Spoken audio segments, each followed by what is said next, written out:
కీర్తనలు 37:7 చూడండి. యెహోవా ఎదుట మౌనంగా ఉండుడి, ఆయన కొరకు కనిపెట్టుకోము. తన మార్గం వర్ధిల్లు వాడిని చూసి వ్యసన పడకము, దురాలోచనలు నెరవేర్చుకుని వాడిని చూసి వ్యసన పడకము. కోపం మానము, ఆగ్రహం విడిచిపెట్టము, వ్యసన పడకము, అది కీడుకే కారణమవుతుంది. వ్యసనం అనేది మరి చెడ్డవాళ్ళని చూసి మనం మాటికి వ్యసన పడడం అనేది కీడుకి కారణమవుతుంది. చెడ్డవారిని చూసి వ్యసన పడడం వల్ల, మత్సర పడడం వల్ల నీకు జరిగే కీడు గురించి ఈరోజు చెప్తాను. మీ జీవితంలో ఎవరినైనా మీరు గుర్తు చేసుకుంటే వ్యసనం వస్తున్నప్పుడు వాళ్ళ గురించి ఆలోచించడం మానేయడం మంచిది. దేవుడు మన జీవితంలో ఎన్నో సంతోషాలు మనకి ఇచ్చి ఉన్నాడు, ఆమేన్.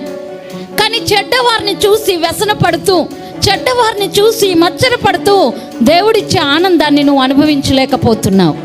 అందుకే దేవుడు అంటున్నాడు, కోపపడకు, వ్యసన పడకు, ఆవేశం మానేసాయి, ఎందుకంటే అది కీడుకి కారణం అవుతుంది. అన్ని నీకు జరగబోయే అతి పెద్ద కీడు గురించి పక్కన పెట్టేసాయి.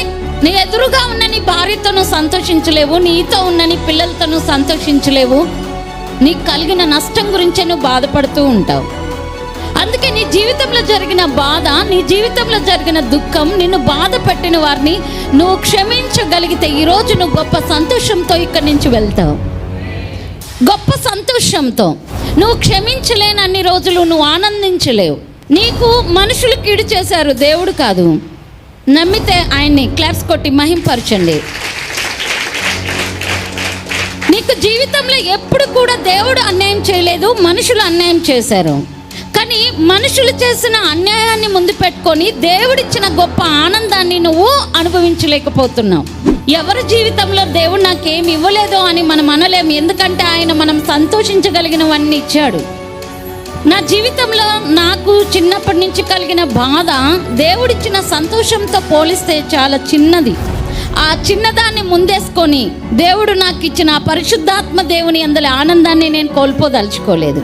కాబట్టి దేవుడు నీకు ఇచ్చిన దానితో నువ్వు సంతోషించడానికి ఏది అడ్డుగా ఉందో దాన్ని క్షమించి దూరం చేసుకోండి. ఇవి చాలా చిన్న విషయాలే, కానీ నీ సంతోషాన్ని దొంగిలించే విషయాలు. నువ్వు గ్రహించాలి. దేవుడు నీకు ఇచ్చిన సంతోషాన్ని ప్రతిరోజు నువ్వు అనుభవించాలి. హల్లెలూయా. ప్రతిరోజు నువ్వు అనుభవించాలి. మనం సంతోషంగా ఉండాలి. పరలోక రాజ్యం అంటే ఏం చెప్పాను? నీతి, సమాధానము, పరిశుద్ధాత్మ యందలి ఆనందం.